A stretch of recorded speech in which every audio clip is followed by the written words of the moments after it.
இந்த படத்தோட கதை தமிழ்நாடு கேரளா பார்டரில் நெல்லிக்கம் கோயில்னு ஒரு சின்ன கிராமத்தில் நடக்குது.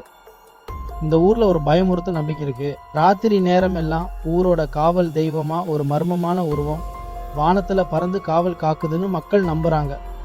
அதனால்தான் இந்த ஊரில் பெரும்பாலானவங்க ராத்திரி வெளியே வர்றதையே தவிர்க்கிறாங்க. ஊருக்கு வெளியூரில் படித்து முடிச்சுட்டு ஷியாம்னு ஒரு இளைஞன் வரான். ஷியாமுக்கு ராத்திரி இருட்டுனாலே பயம். அந்த பயத்துக்கு காரணம் அவன் சின்ன வயசில் நடந்த ஒரு மனதை குத்தும் சம்பவம். அதே நேரம் ஊரில் பல பேருக்கு ஒரே மாதிரியான உருவம் கண்ணில் தென்படுது. மனுஷன் மாதிரியே இருக்குது, ஆனால் கீழே பார்த்தா குதிரை கால்களாக இருக்குது. இந்த மர்மமான உருவத்துக்கு ஊரில் எல்லாரும் குதிரைக்காலன்னு பேர் வைக்கிறாங்க. ஒரு ராத்திரி ஷியாம் காதலியான தனியாக அந்த குதிரைக்காலனால் பயங்கரமாக தாக்கப்படுறான்.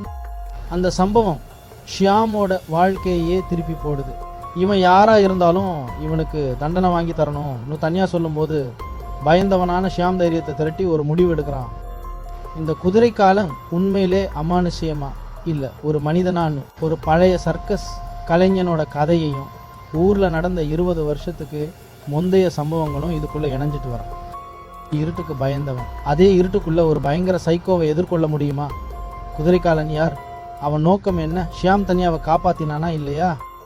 இதுக்கான பதில்கள் எல்லாம் நெல்லிக்கம் கோயில் நைட் ரைடர்ஸ் படத்தோட மீதி கதையில் இருக்குது.